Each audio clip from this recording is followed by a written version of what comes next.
Welcome to Over and Under podcast, episode 2 of season 2.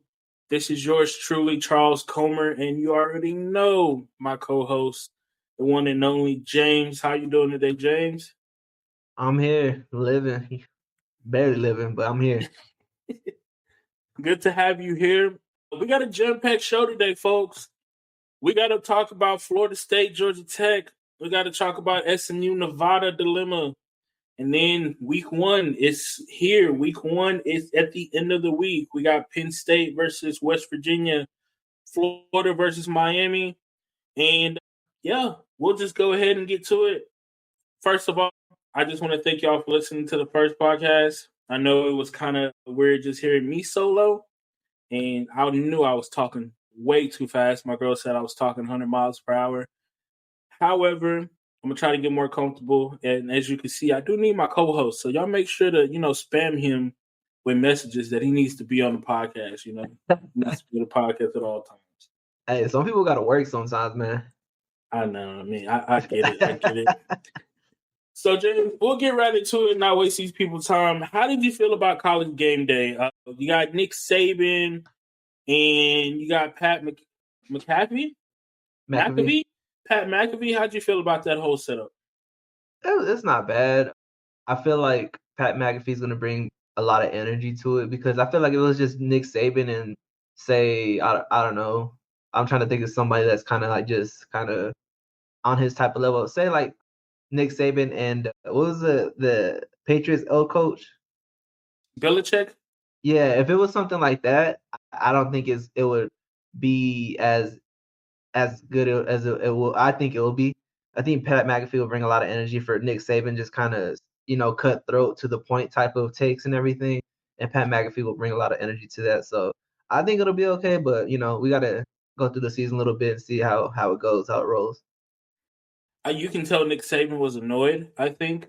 Yeah. Pat McAfee is definitely a character. I'll say that he's a character, and he was very drunk the whole time. But very different to what I'm used to waking up on a Saturday seeing, especially when I was younger. You had Lee Corso and Kirk Herbstreit, and maybe, Nick Saban made like a special guest. But yeah, man, it was different. From this weekend, do you have a best tweet that you saw on Twitter with all this dilemma going on in week 0? Before we get to that point, I think it's going to be a learning curve for Nick Saban because you know how at Alabama, he's the one in control of everything, and he runs his ship the way he wants to do it, and he has everything set up the way he has it for him. So I think it's going to be a learning experience for him to kind of deal with Pat McAfee's energy. Like you said, he was drunk and stuff like that, like that type of commentator that like co-host commentator with him, and it's just going to take a little bit to like get used to that. Because it's not the Nick Saban running everything show. It's gonna be like has to be like some type of balance.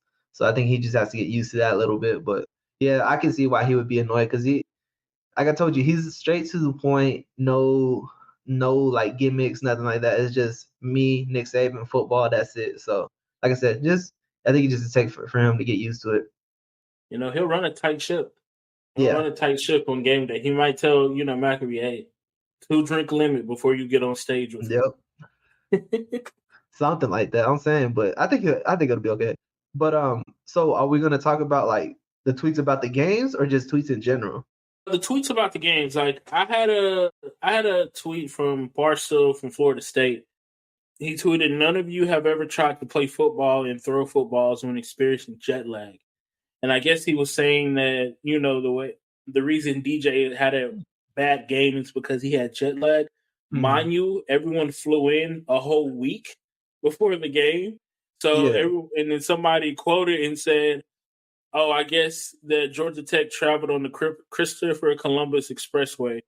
And I was just like, oh my gosh.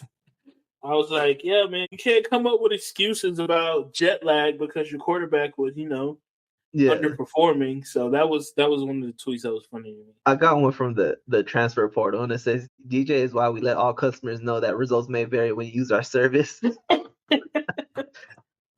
that's true. That is true. Man, oh man. And I, we'll just jump. Go ahead. I have another one, and it's a GIF, and it's a video of a semi with a Florida State football trailer, and this DJ after switching his major to CDL operator on Monday, and it's pulling out Oh with the semi my and the trailer. gosh. Yo, Oh, man. I I have a feel. few. Go ahead. I want to hear more of it. Okay. I wish I could show these, but it's like DJ's jersey after this game, and it's a basketball practice jersey, and it says LinkedIn on the chest. It's cold as ice. And then, for the NCAA, when you can encourage the transfers or whatever, Yeah. it says Martin Overell, the DJ, and it's like encourage transfer. Damn, that's bad. The NCAA is gonna create a lot of memes for sure. Yeah. And then it's my last one. It's the stadium pulse, and the dude just like shook, and his DJ trying to throw a pass over 10 yards against Georgia Tech right now. Sad People are day for. ruthless. Hey, man. First, just let me say, to experience that atmosphere in Dublin, in Ireland, for a college football game, I would love to experience that, right? Yeah. And we're going to talk about the Florida State Georgia Tech game. We're just going to go right into it. Florida State loses to Georgia Tech 24-21. It was a huge upset. The number 10 ranked team in the nation loses to Georgia Tech, who's unranked and basically had the worst defense in the ACC last year, right? But I would love to experience that atmosphere in Ireland, with the beer. I just think all around vibes, to get drunk and to see the number 10 team in the nation lose was definitely on top of my bucket list for sure. Yeah. What was the decision to go to Ireland? Just cause? I think they've been to Ireland a couple of times. I think that's Oh, like okay. something that they have. And I think their fan base out there is pretty big for Florida State. Oh, really? So yeah, they love the Seminoles out there. Hmm. So interesting, right? That's random. Um, so yeah, they played about, I think, 4 or 5 games out there so far, Oh, okay. and I didn't know that. I think it's 3, but it's always Georgia Tech, I believe. Florida State always plays Georgia Tech like in Ireland? Yeah, Really? I didn't know yeah. that. I think the season in 2023 they didn't. They played Florida. They played LSU the first game of the season, and they In won. Dublin? No, it wasn't in Dublin. Oh. It was in the Seminoles at home. Oh, okay. But I think they skipped like a year or something. But yeah, that's how it went. Huh. Okay. I was just curious. You know what I'm curious about is why Florida State's defensive line wants to blame this whole loss on just their quarterback. Before the game even started, Nick Saban gets on College Game Day and says Florida State defensive line, I think he was trolling, but everybody took him serious, is the best defensive line in the nation. Better than Bama, better than Texas, better than even LSU or Michigan, who probably has the best defensive line in the nation. And as I stated, as the concern on Friday's episode is about the transfers in the underperforming Seminoles that stayed on their roster, right? And they were demanding more money because off of the work of Jared Verse and Braden Fisk last year. So it was a disappointment, man. Like, to see that defensive line get pushed around by Georgia Tech, who isn't really known for having the best offensive line, but you could tell those guys have been working in the offseason. Yeah. Well, you say not the best offensive line, but isn't Georgia Tech known to just be that run the ball offense for years? Yeah, they've adapted that to run the ball for years, but it hasn't always been like in between the lines. It's always kind of been like the option, right? Mm-hmm. And yesterday it wasn't a lot of option. It was just one-on-ones, right? It was ISOs, a lot of blasts, a lot of counters, and no one showed up. Yeah. It was like None of the transfers showed up. None of the guys that, asked for more NIL money to stay and not transfer school, they didn't show up. They got ran over for No, sure. they pulling that money on Monday. Oh, facts. Oh, facts. First thing Monday, they pulling all those NIL. Hey, bro, y'all gonna have to prove yourselves now. Y'all let these Georgia Tech dudes just run all over y'all. Give me that check. You gonna have to prove it before we pay y'all anything else. Tell me how you feel about DJ though. Tell me how you feel about the Florida State quarterback.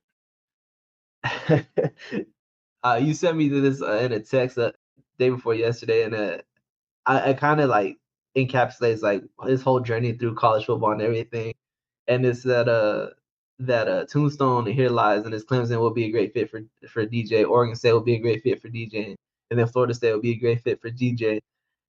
It's just, like I just named down 3 different schools. He hasn't been he performs well on occasions, but then you have stuff like this on the big stage, first game of the season in Ireland. You're number 10 team in the nation, and you shit the bed. Excuse my language, but you don't play the best. They got you over there at Florida State. You needed to find the right situation, and it's still not enough. You're still not doing the greatest. You threw for what, 193 yards or something like that. That first drive or whatever when they scored, they looked decent, but then after that, it didn't look the greatest. And it was still a close game. Like you said, it's an unranked team, so of course it's gonna be still close. But for me, DJ, I'm gonna just say it's first game jitters. But like I just named off all these other things, it could be a whole season thing that we see of this type of performances. Which I hope it gets better, because I was kind of big on him last year at Oregon State.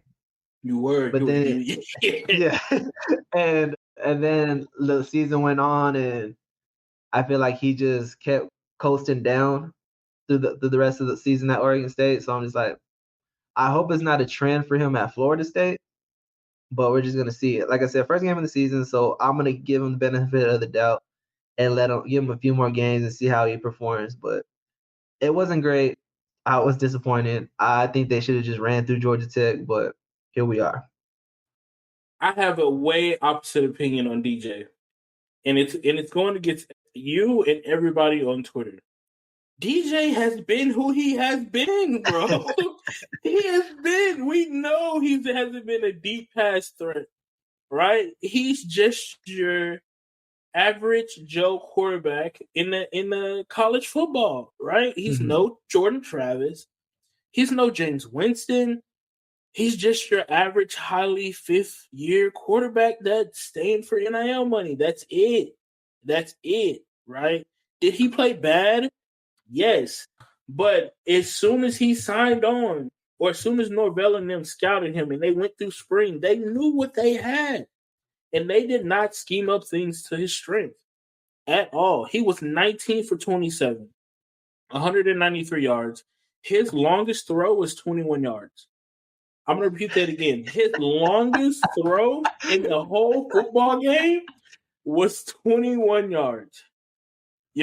So why keep throwing up? Why put plays in a game plan of deep throws or deep posts why not bubble screens, right?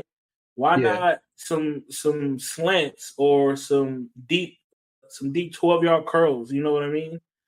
Why are we throwing these haymakers? He can't make the pass. As you see, he's inaccurate. He's been inaccurate since he was Clemson. Did Norvell not call Dabo and be like, hey, what was his problem? Dabo, he can't throw it deep. Yes, that's his whole problem. He can't throw the ball deep, right? And then for me, well, hold on. You say all that, but he did play well through Oregon State for the better half of the season. He didn't finish well, but he still played well. But that's my point. My point next is he played well. Why? Because he had the number one or two offensive line. Washington. It was Washington, Oregon State, and Michigan's offensive line that were up for the best offensive line award, right? DJ played behind a great offensive line last year. Florida State's offensive line, Yeah, okay. Roydell Williams, Alabama transfer, 12 carries, 38 yards, 1 touchdown. Who was moving who? Right? Hey, that first drive, they look decent. That first shot, they looked decent, and then Georgia was like, you know what?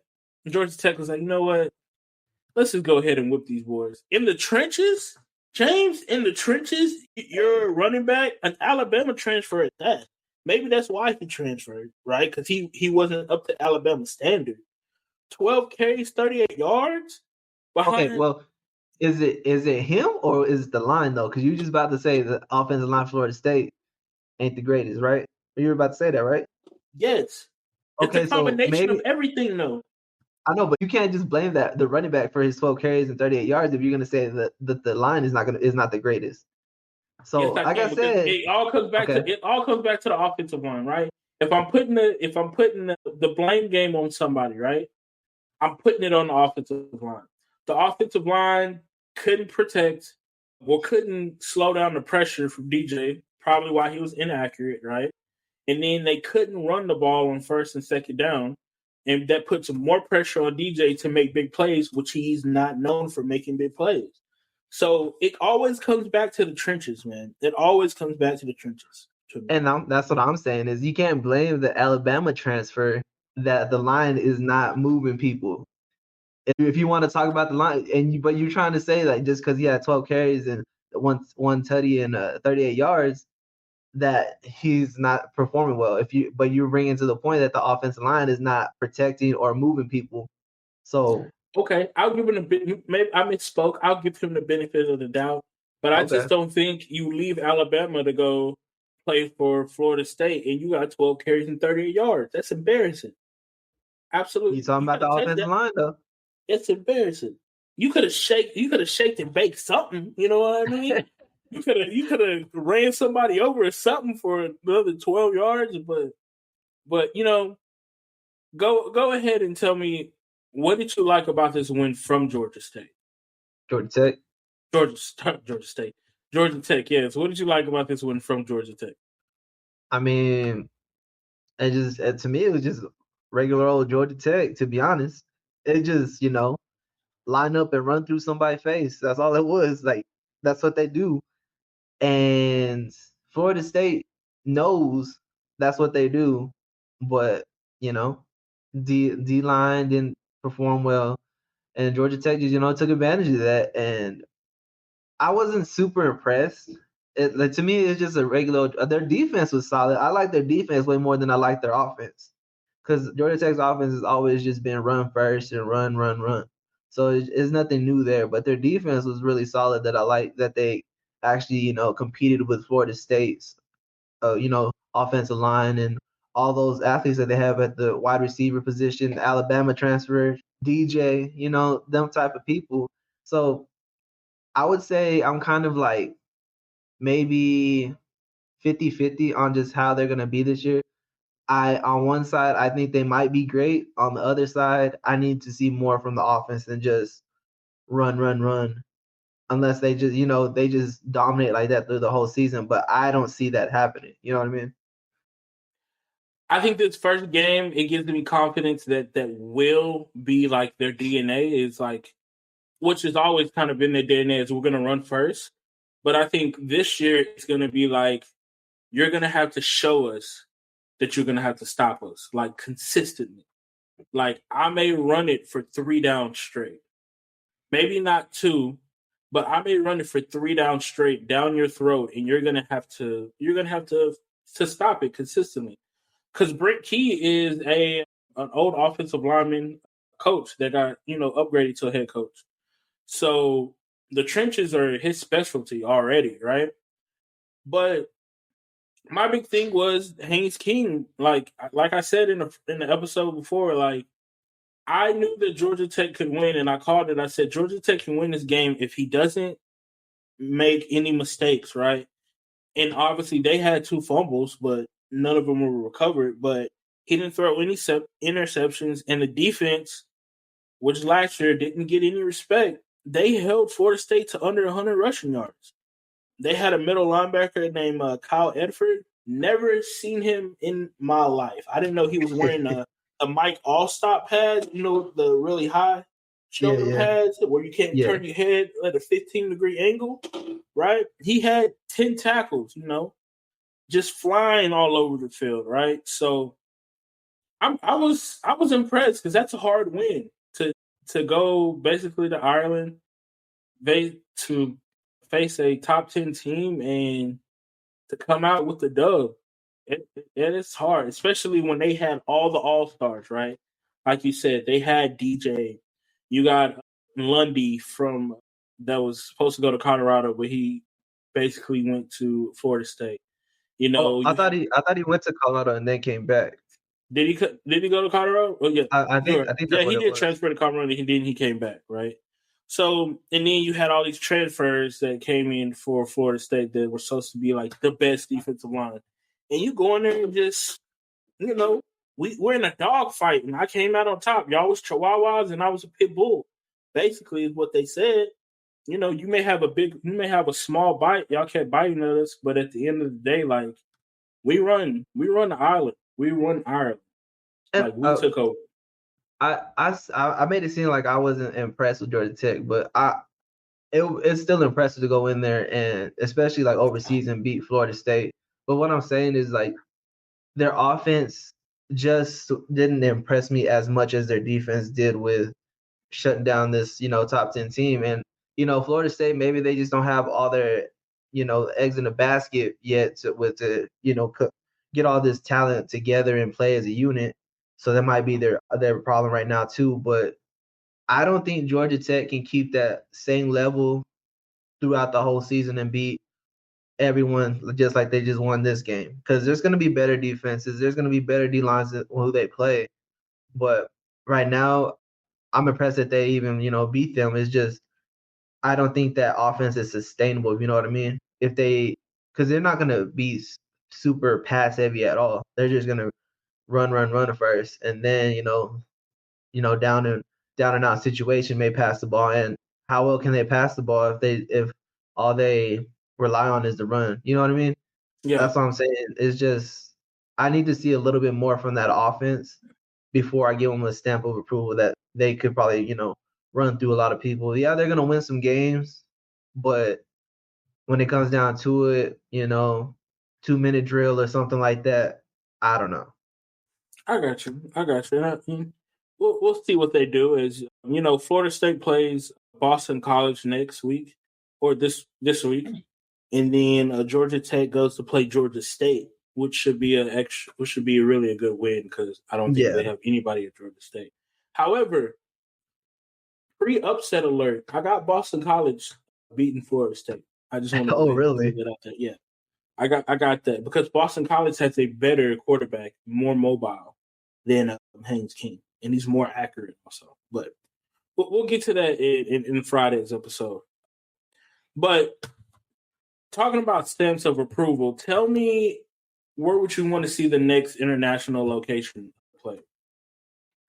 Well, because they football always goes to Ireland, London, Germany, and stuff like that. I would like to see like maybe should go to China or something random like that. Australia, maybe. Maybe I don't even know if football's big over there, but maybe even Japan. Epic, Japan would be dope. But Japan I would be like I said, dope. I don't know if there's a big football scene in Japan for them to even consider that. Well, they just But beat our team in the Olympics. yeah, Remember? but yeah, but I don't know. Because that's you're right. I'll retract that. Yeah, you're right. Japan would be cool. I'm trying to think of somewhere else too. You know what? Like somewhere in Africa too. It's gonna be stupid hot, but No, bro. somewhere over He was gonna pass out. You but got yeah, homeboy something like passing that be out in dope. Africa. Yeah. No way. But But yeah, they I told mean me if I something was like going, that. Because like I mean, like I said, they always go to Germany, Ireland, London, and all these like just if you want to go international and just spread it around. You know what I mean? I think the NFL's went to Mexico, but I would like to see the NCAA team go to Mexico for Mexico. sure. Yeah, that would be dope if the safety precautions were right. Yeah, I mean, if you go to like Mexico City and stuff, you're pretty much set. You'll be okay. It's just like you go to something like Juarez or something like that, something Yeah, I crazy. don't think And I think that's when it's up. Yeah, you um, can't leave it anywhere. well, as we leave Ireland, right, and we come back to the States, we had a great, great first game for another ACC opponent, SMU versus Nevada. And 29-24 was the final score. SMU pulls it out over Nevada, but James, SMU has a problem. SMU has a problem. And I don't know how long they're going to be able to get away with it. Yeah, they have a Uh, quarterback problem. Before you do that, did he get hurt, or is it they're just having a quarterback competition or something? That's what I was confused about. They were having I believe, a quarterback competition because Preston Stone came in and I think he was like 1 for 8, 1 for 10 on his first 10 passes. And they weren't like the wide receiver's fault. They were his fault. Like he was not hitting his mark at all. So, Jennings came in and went like 4 for 5. So I'm not sure what that first half was all about. Yeah, because he came in in the second half and was playing well, so that's why I was confused. I thought he had like gotten hurt or something, but I mean, if you're not playing well, yeah, you got pulled. So I don't know. It was just I don't know. It was an ugly game for a little bit. I thought SMU was just gonna run through Nevada, to be honest, and that did not happen. At all. Because yeah, because I didn't like how Nevada looked in any aspect, but I mean they kept to the game, and well, I say kept to the game, but it wasn't really anything until the second half, and then Preston Stone comes back in and starts slinging it, and I mean, it is what it is. I wasn't expecting a lot from Nevada from the get go, but I just did. I expected a lot more from SMU. If that's the case, I'm more disappointed with them and how they came out and performed. They should have blew Nevada out from the get go. It shouldn't have gone down to the wire like this. And I don't know if that's a little insight to from things to come, or if it's just first game jitters. You know what I mean? So we're just gonna see because SMU's in the ACC now, and if they're gonna be playing like this against somebody like Nevada, the ACC schedule about to be daunting. It's gonna look crazy for them. So I hope they figure it out. So SMU was a 28-point favorite, right? If Nevada would have won, it would have been the biggest win against the ACC team that was favorite, right? The prior to it was, I think, Florida State that lost to somebody and they were favored by 25. The defense, as always, we talk about, right? The trenches. The offensive and defensive line for SMU is not ready for the ACC, bro. Even if this was just jitters, like it looked bad. It looked bad. Like people weren't getting out of their stance before getting pancaked, right? Offensive linemen were getting hit with that 1-2, the 1-2 rip. It was bad, bro. So, and then to be honest with you, SMU almost blew the game because of one. We got our first ejection in college football week 1. Some guy spit. He Oh, spit on a player on a punt. He was on SMU was receiving and Nevada was punting, and he spit on them. It was like I think it was like 4th and 15, bro. And they were like, "Yeah, first down." I was just like, "You are insane! bro. You are insane!" And things like that. That's what I'm saying. Like that's why I'm super disappointed with SMU. The way they looked last year, finishing like 11-3 and stuff. I said it's good things to come going into 2024, and you're going to a new conference. Maybe you'll be a little bit.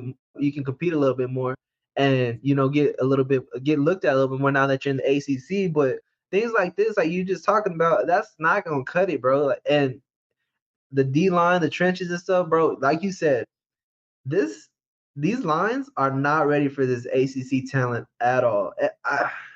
And I was rooting for SMU, but if this is what's in store for the rest of the season, it's not gonna be pretty, bro.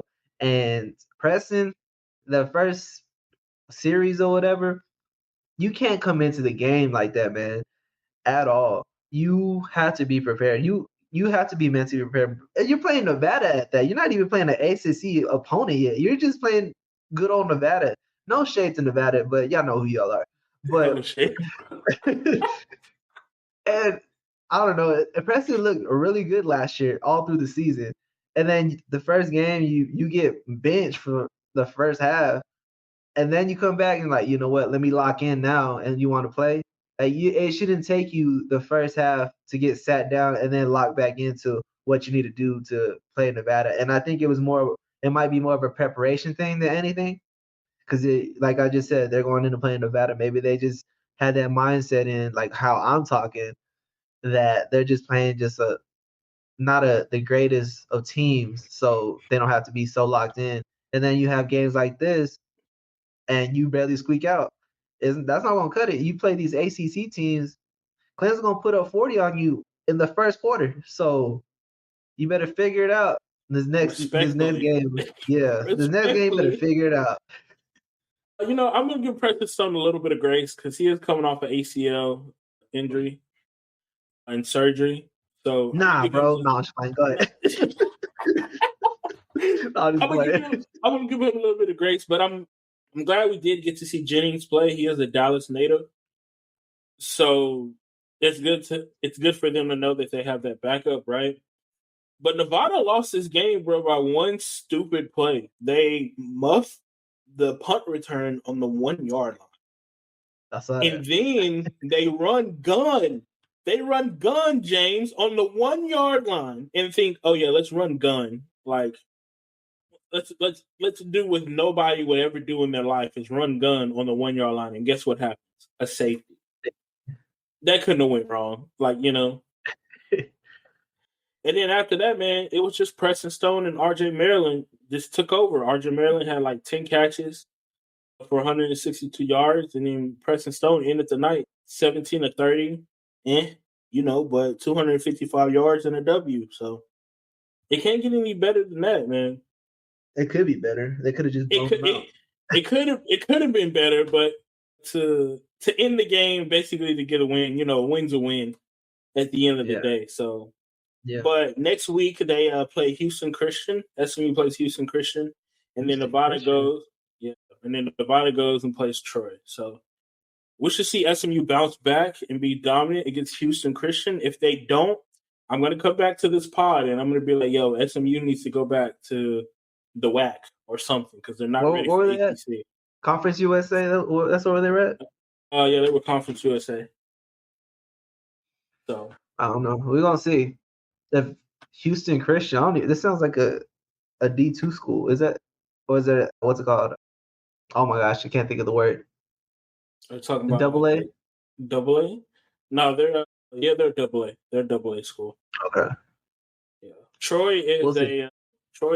a D1 school though for Nevada. So I think Nevada can have a okay year. I think they can get a bowl this year. I don't think SMU is getting a bowl this year though. That defensive line, offensive line showed me everything I need to know. So Maybe his first game jitters, but I don't know. It didn't look good. well, we got week 0 games out of the way. There was Hawaii and Delaware State, but who stayed up and was a sicko and watched that? Not me.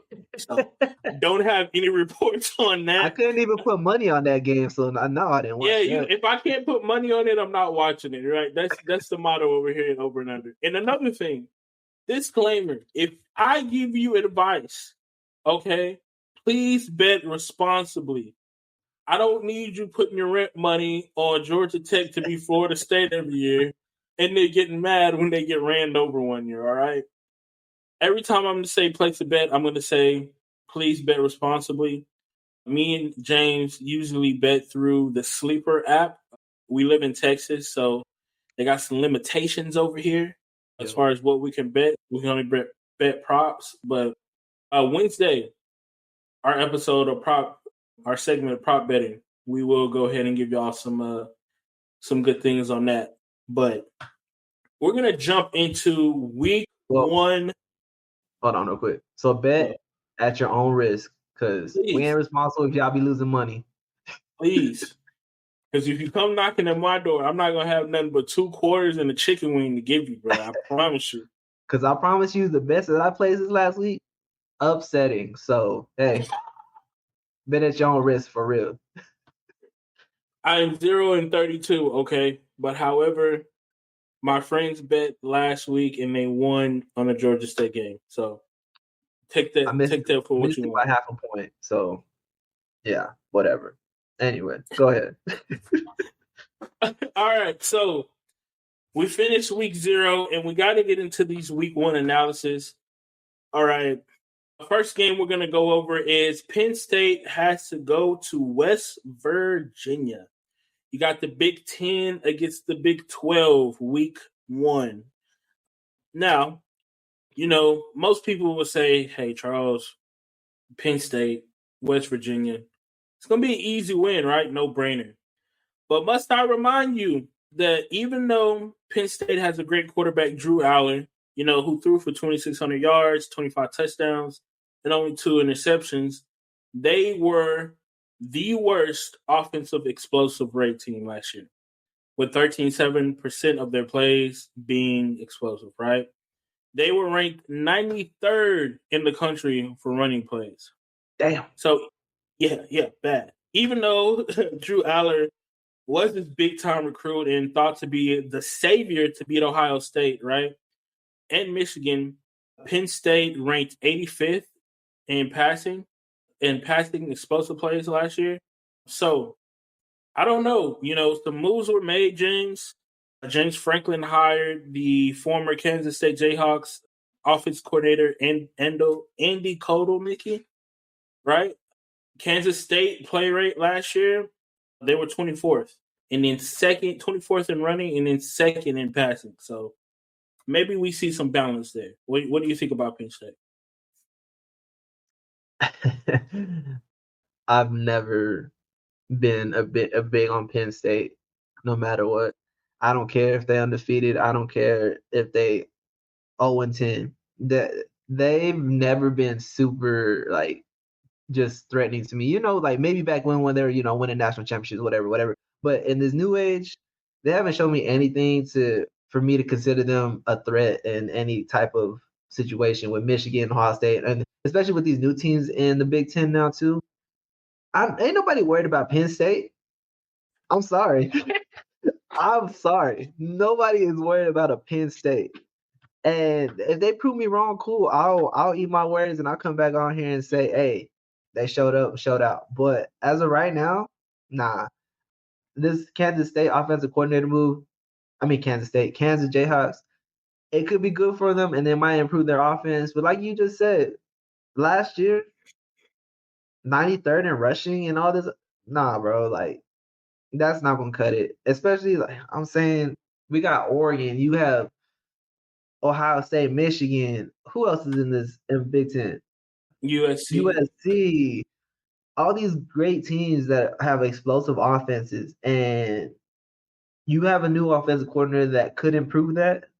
And I hope it does. I really do.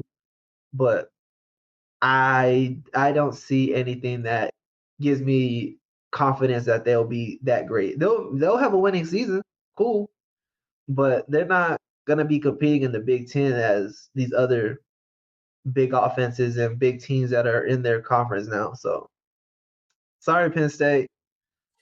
I can't give you nothing. You ain't getting nothing from me. I apologize, but hey, it is what it is. So my thing about Penn State is, they've always been like the stepchild when it comes to the Big Ten. It's always been Ohio State, Michigan, and then Penn State, right? So they've Yeah. always they've been comfortable in that third spot. I don't think it's going to change in 1 year. I think Andy Kotelnicki is going to have another year with Drew Allen.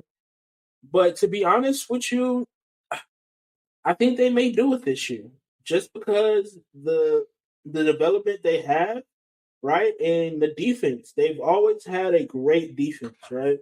And this year they bring a lot back on defense, and there were some questions in the secondary during the offseason, but they pick up A.J. Harrison, a former quarterback from Georgia, and then Jalen Kimber, who was the top quarterback from Florida, and I think they'll fit right in, right? So if Penn State can be a top 10 defense, I think this year they have a chance not to be first in the Big Ten, but to be second for sure. And if Drew Allen can just give me like 3 deep balls, maybe a game, or 4 or 5, I think we'll be all right. I think we'll be all right.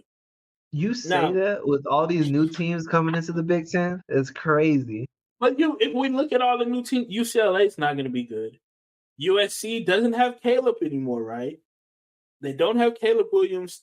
They do steal the defensive coordinator from UCLA to kind of help them out, right? But who knows how that's going to work? Oregon, They still the quarterback whisperer at head coach. So the head coach, I forget it, Lincoln Riley. The quarterback whisper. That's Yeah, it. That's bro. all you know how to do is whisper the quarterback. That's it. Bro, You don't know how to win. whoever coming in this year for USC could be, that guy. You never know. I don't even know who it is, but It's Miller. He had a great bowl game. So I don't know, man. What are you gonna say about Oregon? Go ahead. Oh, I was gonna say, and you got Oregon, who's just gonna be Oregon. I think they're gonna be great. They'll be fighting for the 3rd spot with Penn State, right? But that's crazy. You gonna say that to me just in front of my face? I mean, who do you have? You just have no. We're not gonna get to Oregon yet because when Oregon plays their big game, we'll do our breakdown of Oregon, right? We need to get to Penn State's opponent though, is West Virginia. All right, I like West Virginia in this matchup. Okay, there was no faith in this team in 2023. They were projected to only win 4.5 games, and then you got Neil Brown, who entered his 4th year with the Mountaineers with a record of 22-25. He was on the hot seat last year. Morgantown, West Virginia was not feeling Neil Brown at all. But he cooked up a 9-4 record in 2023. They won the Duke's Mayo Bowl over Mac Brown and the North Carolina Tar Heels, 30-10. It was a good bowl win. And, they returned a lot on the offensive side. You don't like this quarterback, but I do. Garrett Green, you talked bad about him last year. Garrett Green returns after, breakout season. And then they return their running back duo, Jaheim White and C.J. Donaldson Jr., who both rushed for 800 yards last year. So I like Green, man. He goes and get it. He's a rusher, right? He rushed for 13 touchdowns last year, which was tied for the most rushing touchdowns by a quarterback last year. So I like West Virginia. And it's hard to play in Morgantown. Just think of Morgantown is like playing at Penn State in the whiteout game, right? Them people come out for their team because there's nothing in Morgantown. I don't think, not shit. It's called Morgantown. Like, what does that even mean? But yeah, I'm big on West Virginia for this game as well. Like you said, Green, he wasn't my favorite last year, but hey, they came and whooped out on North Carolina in that bowl game. So maybe this is going to lead into this game and stuff, just, growing off of that bowl win. And the 2 running backs are back, like you said, and it might just be just a rushing attack against this Penn State defense. The Penn State defense, like you said, is always pretty good. But I think West Virginia could probably edge this out this game on Saturday. I don't know. I really don't have too much on them. I just like them in this matchup. I think it's a really good matchup for them for the first game of the season to play a Big Ten team like this. And if they can build off of that bowl game and then beat Penn State, it might be something to shake in the Big 12 for them. But we just gotta wait and see how they play in this game. I think Penn State is going to be ranked this year. I think they're ranked top 10, right? Since Florida State lost, I'm going to go ahead and say that too. I think all the top ranked teams are going to lose their first game. I think there's going to be a domino effect. You said Penn State's already ranked, or they're going to be ranked? They're ranked. They're already ranked. What are they? I believe they are. I believe they're in the top 10 for sure. Top 10? I would have to double check. Yeah. I mean, Penn State, man, they Oh yeah, they you're always right. get their fit. They're number 8. Yeah, see? So the number 8 team goes to Morgantown, thinks they're all big and bad, and they lose. So I'm taking West Virginia by 5. Sorry, by 3. I'm taking West Virginia by a field goal to win in Morgantown. They're going to rush the field. Goalposts are going to come down, and then we're going to talk about the Big Ten being not dominant anymore against the Big 12. No, I'm just Okay. playing with you. No, but it would spark a conversation, especially with the Big 12 with the college football 12-team playoff of the automatic positions, right? The automatic bids of Yeah. so many SEC teams, so many Big 10 teams, and then Big 12. So that would definitely spark a conversation. So I'm taking West Virginia by 3. What is your prediction? I was gonna say that too, but I'm gonna go ahead and take them by 7. By And yeah, 7? I'm taking West Virginia as well. But it's not gonna be easy. But I think they edge it out late touchdown maybe, and pull it out. And gonna move on to the whoever they're playing next. I'm not saying Big 12 champs, but be competitive in the Big 12. I'll give you that. Now, we make these predictions right now, but I got all week to change my mind come before Friday. All right? And whoever knows what happens between now and Friday, right? So Friday is when I put my stamp on it. Right now, I just got it written down. I haven't really put my ticket in to say, hey, I need West Virginia by 3. So this Yeah. is just on paper, not on the betting slip yet, but we'll take that with a grain of salt of what it is. Now we are in West Virginia, but we're heading down to the south, to the hot ass south. I might add. I don't know about you, but I've been burning up every day with this 100-degree weather. But we got Yeah, Florida it's been versus hot. Miami. We got Florida versus Miami, first game of the season, and we already got an in-state rivalry. The game is going to be 3:30 Eastern time. It is going to be humid. It is going to be gruesome, James. I'm calling this game the battle of the hot seat. Right? You got Mike Cristobal, who's the coach of Miami, versus Billy Napier, who's the coach of Florida. And this is their year to either get it done or to get fired, right?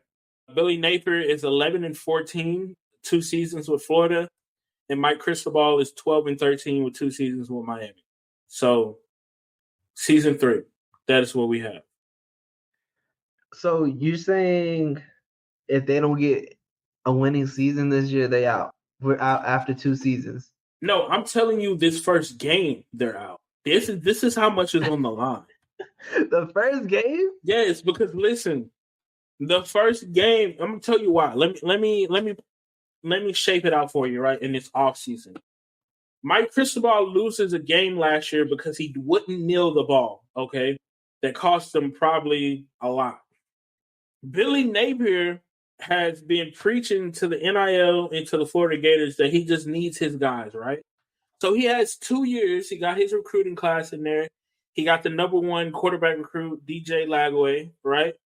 So he has all his guys in there. You got Graham Mertz, who came on the scene as a Florida quarterback last year for him late in the season.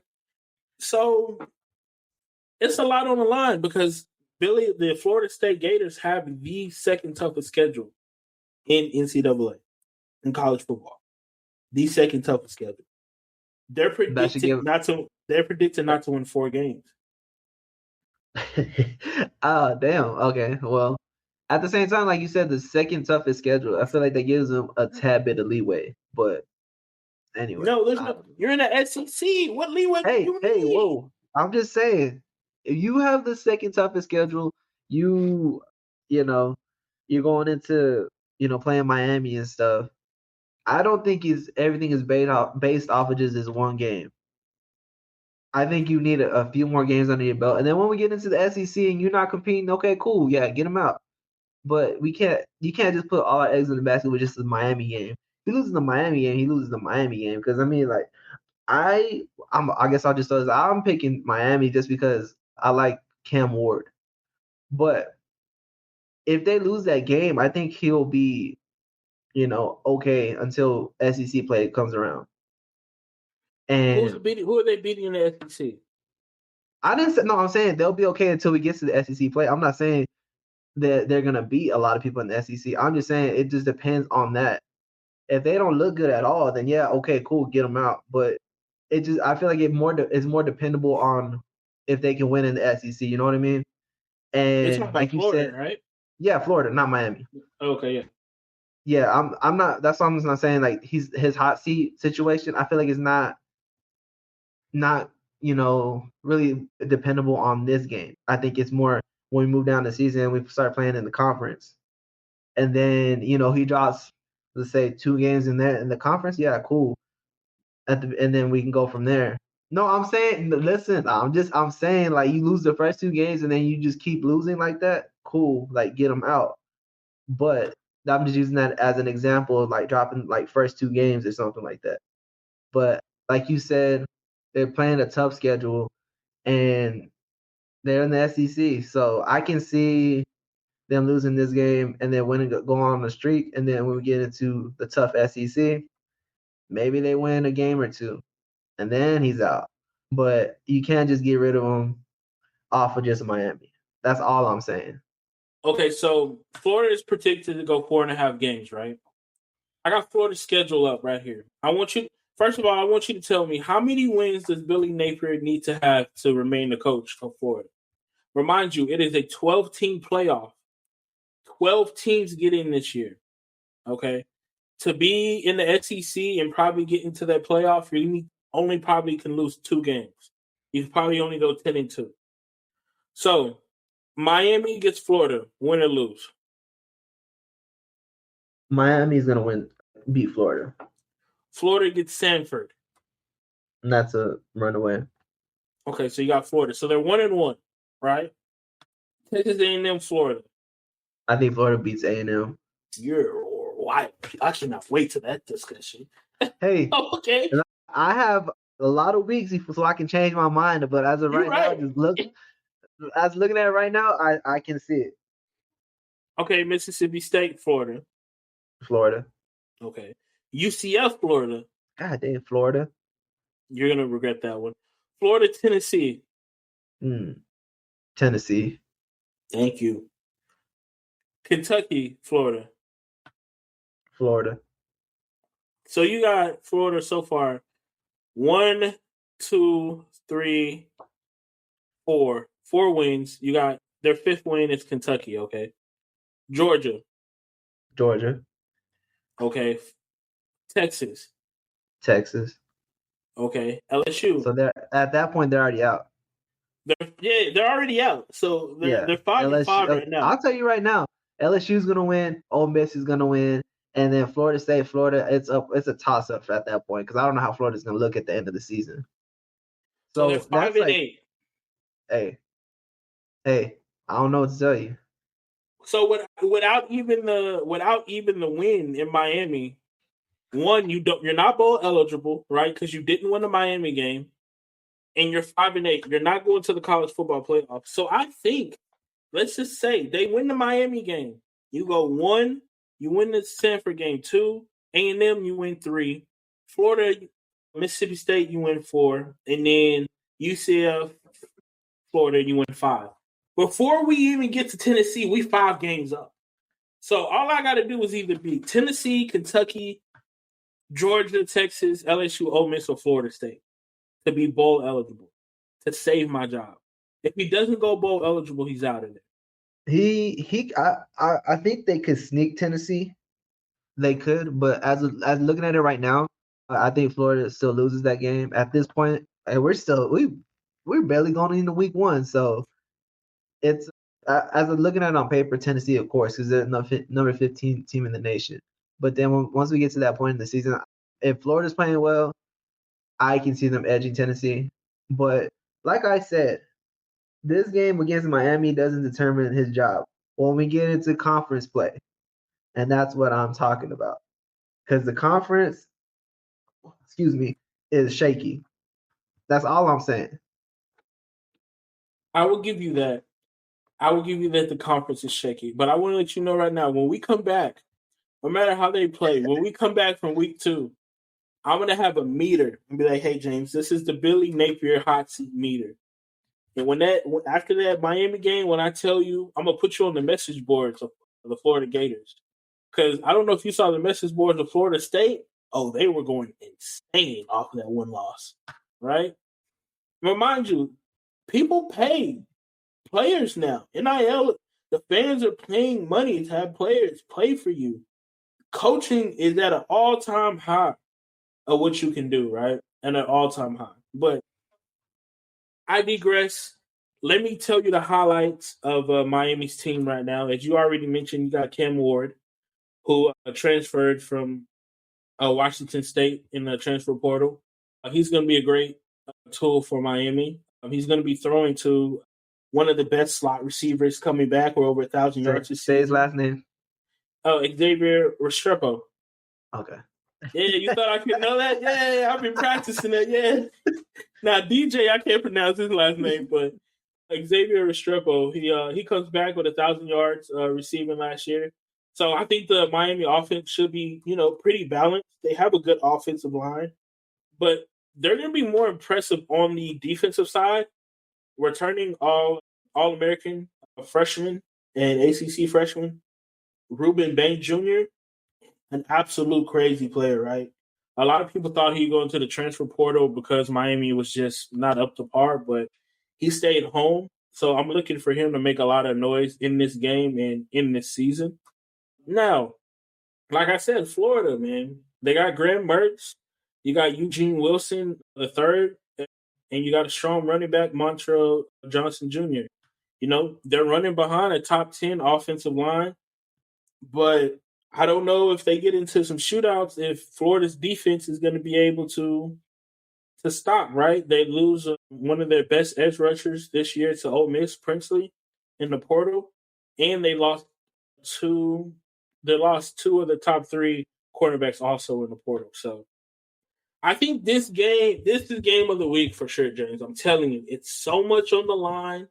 First game of the season, coaching jobs are on the season, playoff implications are on the season, NIL strength or weaknesses on the season. It's just going to be pure chaos. And it's going to be hot as hell at 3:30. 3:30, bro. Could you imagine? It's gonna be too hot. Especially playing in Florida. Well, I can already feel the humidity in that. That's terrible. But I can agree. It'll be game of the week. I see Miami coming out super strong. I say Miami by 14, to be honest. I'm throwing that out there already.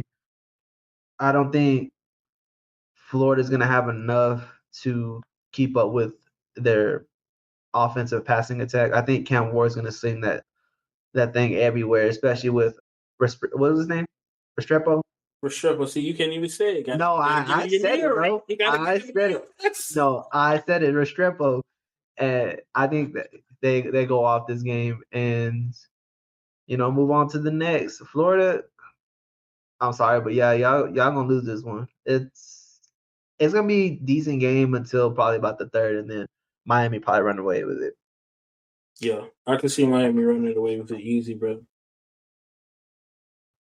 So yeah, don't put me on the step on that. I don't see Miami running away easily. Wait till Friday for my prediction. Please wait till Friday for my prediction, because I just want to see how it goes this week. I want to hear, maybe get some insight of how everybody is feeling, because I think Florida has a couple of defensive linemen that haven't really had a good spring, and they kind of been banged up. So I'm waiting to hear news from that also. You still gotta put out a pick though, but you can change it on Friday. Man, here you go, bro. I'm gonna go Florida. I gotta go against you in one of these games, right? It's got to be some conflict on the Over and Under podcast. So I'm gonna go Florida. I'm gonna go Florida by 14. 14? By 14. All right. I think Cam Ward throws like 6 picks, and then we don't. 6? And I put he throws like 2 picks, and getting all his NIL deals pulled if he throwing 6. He throw 2 picks, and then we start having a conversation next podcast about, are NIL transfer quarterbacks really the real deal, right? Yeah. But that's as far as our analysts for these games for this week. Later in the week, we are going to go over Georgia versus Clemson, UCLA versus LSU, which is on a Sunday, by the way. That's going to be crazy.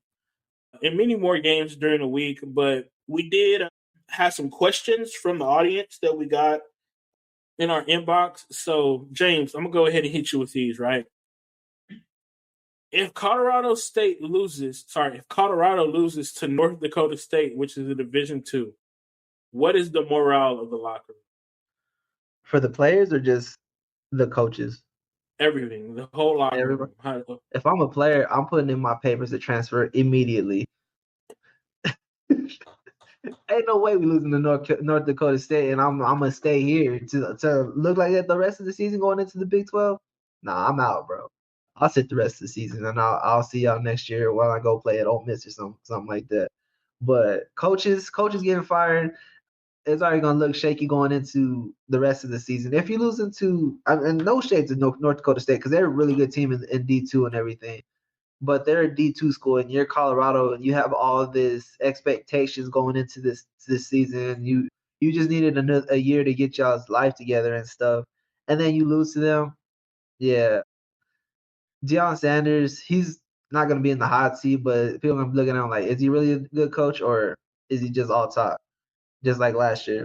And then you get into the Big 12. Big 12 was wide open right now, but Utah is looking like the favorite. And I was going to say maybe Utah, Colorado.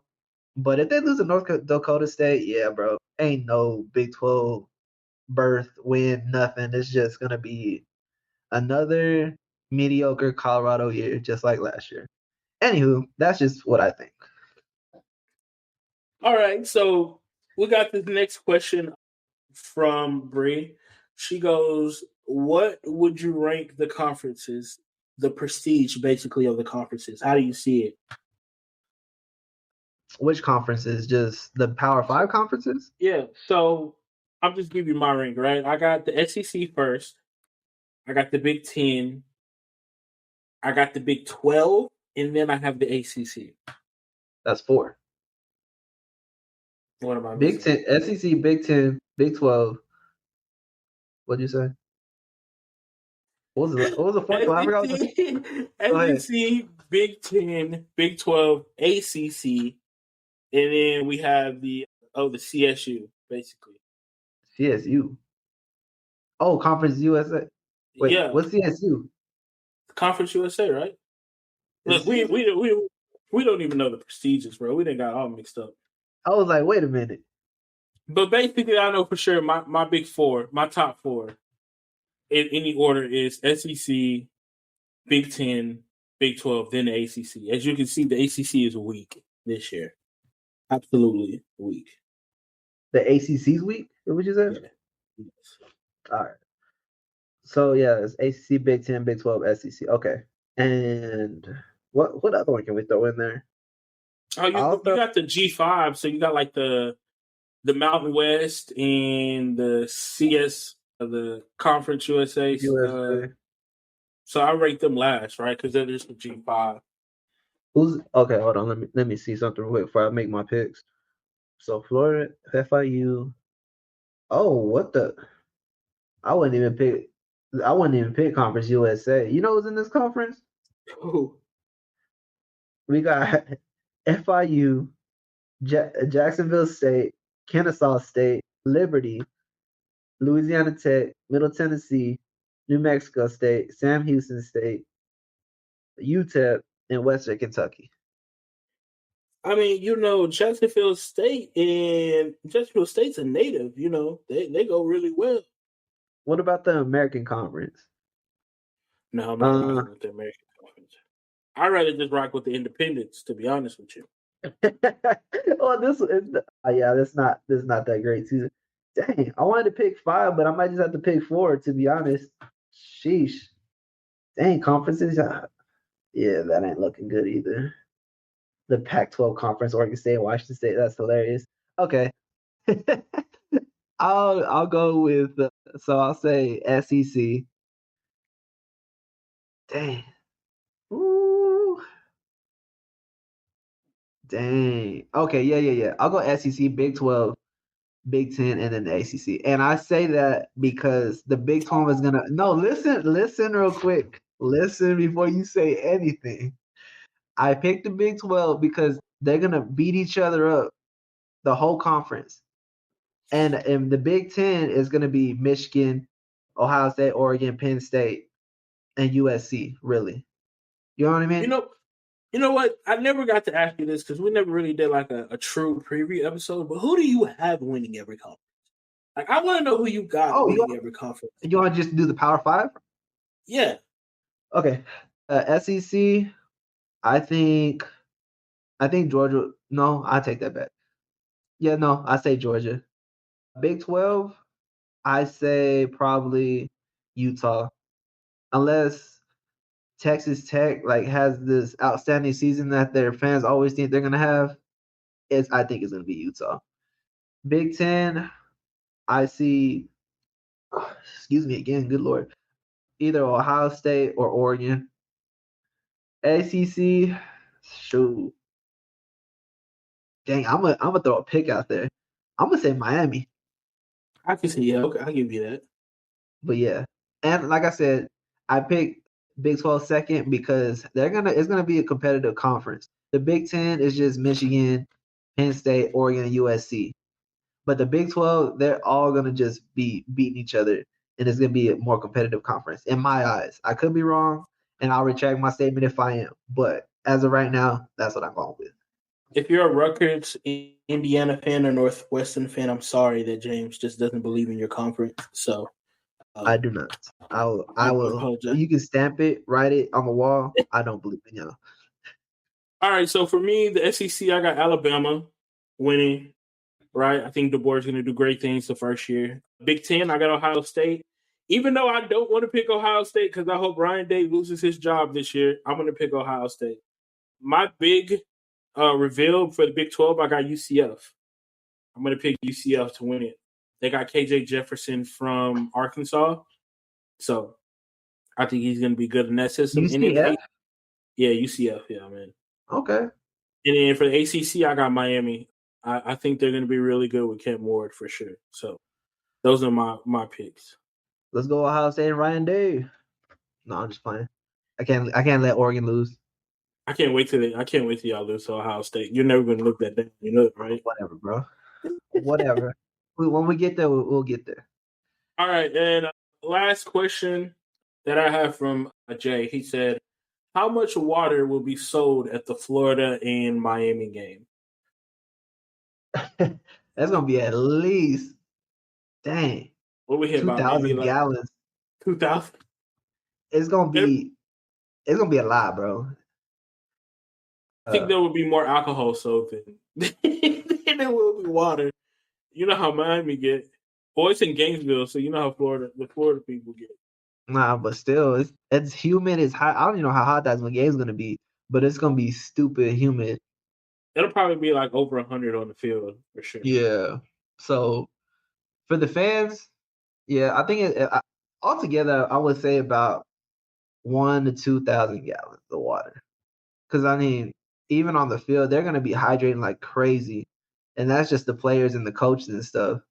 And then up top with the fans and everything, yeah, they're gonna be drinking, but you're gonna have to need some water too. You're gonna be out there passing out. Right. So it's gonna be a lot of water. I feel like 2,000 gallons is a lot, maybe too much, but shoot, the way Texas has been right now, I can imagine being in Florida with the humidity on top of that. So yeah, I'm gonna just stick with that. All right. Well, it's been nice being on this show with you and your outrageous takes on on the Big 12 being better than the Big 10. You have no faith in him, but we want to appreciate everybody for listening. If you would subscribe to all our socials, subscribe to the podcast, please. It is free. Just a click. I do see a lot of y'all listen, but a lot of y'all aren't subscribed. So if you could please just subscribe to the show, it is free. We're on Apple, we're on Amazon, we're on Spotify, we're on YouTube, we're on Twitter, we're on TikTok, and we are on Instagram. Facebook page will be up by the end of this week. also. So please just go ahead and follow all our socials so you can keep in touch with us. And also, we will have the merch that'll be coming out at the end of the month. Sorry, in the middle of the month of September. So we will go ahead and preview that to you, so you'll be able to purchase that and support the show. Next episode will be Wednesday. We'll go ahead and give you more preview on the games coming this week. We'll go over Georgia and Clemson, USC and LSU. And, I think I may do a segment on who is the bottom tier of the Big Ten that could, surprise us. His James doesn't believe in them, right? So, you got anything else, James? Nah, you left it all out. Yeah, guys, just subscribe it to everything. It really helps us get out there and bring in more of an audience and stuff. So just share with everyone and just subscribe, and just keep helping us grow the pod and everything. And we appreciate y'all always tuning in every week. As always, thank you. And this is Charles and James from the Over and Under podcast. See ya. Peace.